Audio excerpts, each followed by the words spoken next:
got so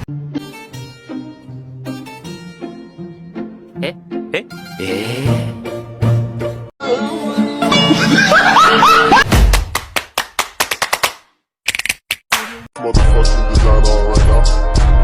Bring it down, bring it down, bring it down. I got 3 old guys on the block. Assalamualaikum warahmatullahi wabarakatuh. Hamdan wa syukurillah, amma ba'du. Perkenalkan, kami dari kelompok 13 ingin mempresentasikan makalah yang telah kami buat yang bertema penerapan ilmu filsafat ilmu terhadap pengembangan ilmu. Saya atas nama Muhammad Ali Fikriya. Perkenalkan, saya Nur Azizah sebagai pemateri pertama. Perkenalkan, nama saya Fauziah Dwi Ramadhani sebagai pemateri yang kedua.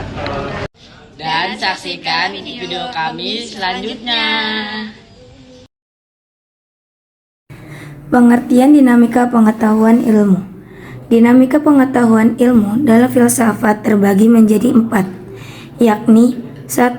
Perkembangan ilmu di abad pertengahan, yaitu banyaknya ilmuwan muslim yang lahir pada masa itu, seperti misalnya dalam lapangan kedokteran muncul nama-nama terkenal seperti Al-Razi, Ibnu Sina yang menulis buku-buku kedokteran yang menjadi standar dalam ilmu kedokteran di Eropa. 2. Ilmu pada zaman Renaissance. Renaissance merupakan era sejarah yang penuh dengan kemajuan dan perubahan dalam perkembangan ilmu. 3. Ilmu pada zaman modern. Pada abad ke-18 terjadi revolusi industri yang mentransformasikan Eropa dari masyarakat agraris menjadi masyarakat perkotaan. Pada zaman abad inilah terjadi revolusi Prancis. Dominasi ilmu di zaman revolusi adalah matematis. 4. Ilmu pada zaman kontemporer 20 Masehi hingga sekarang. Hampir seluruh bidang ilmu dan teknologi, ilmu-ilmu sosial seperti sosiologi, antropologi, psikologi, ekonomi, hukum, dan politik, serta ilmu-ilmu eksakta seperti fisika, kimia, dan biologi, serta aplikasi-aplikasinya di bidang teknologi, rekayasa, genetika, informasi, dan komunikasi. Model penerapan ontologi. Kata ontologi berasal dari bahasa Yunani, yaitu ontos yang berarti ada dan logos yang artinya ilmu. Jadi, ontologi ialah ilmu tentang yang ada. Ontologi sendiri adalah teori tentang ada dan realitas. Meninjau persoalan secara ontologis adalah mengadakan penyelidikan terhadap sifat dan realitas. Jadi, ontologi adalah bagian dari metafisika yang mempelajari hakikat dan digunakan sebagai dasar untuk memperoleh pengetahuan. Menurut Jujun S. Surya Sumantri, ontologi membahas apa yang ingin kita ketahui, seberapa jauh kita ingin tahu, atau dengan perkataan lain, suatu pengkajian mengenai teori tentang ada. Aspek ontologi dalam ilmu dakwah berkaitan dengan apa yang menjadi objek kajian pada ilmu tersebut. Objek kajian ilmu dakwah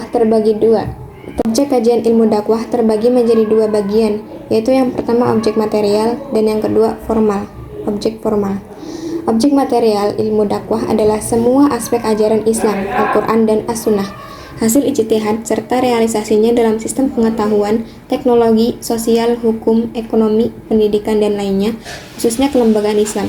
Sedangkan objek formalnya yaitu kegiatan mengajak umat manusia supaya kembali kepada fitrahnya sebagai muslim dalam seluruh aspek kehidupannya. Epistemologi ilmu. Epistemologi adalah teori pengetahuan, episteme yang berarti pengetahuan, logos yang berarti teori. Keduanya berasal dari bahasa Yunani. Menyelidiki keaslian pengetahuan, struktur, metode, dan validasi pengetahuan, epistemologi adalah cabang dari filsafat yang membahas persoalan apa dan bagaimana cara seseorang memperoleh pengetahuan merupakan bagian dari filsafat tentang refleksi manusia atas kenyataan yang menguraikan metode ilmiah sesuai dengan hakikat pengertian manusia mengenai epistemologi dakwah secara keilmuan. Perbedaan antara epistemologi, metodologi, dan logika terletak pada cakupan pengertiannya. Epistemologi berkaitan dengan teori pengetahuan pada umumnya, sehingga ia memiliki pengertian yang paling luas. Tercakup dalam pengertian itu adalah metodologi.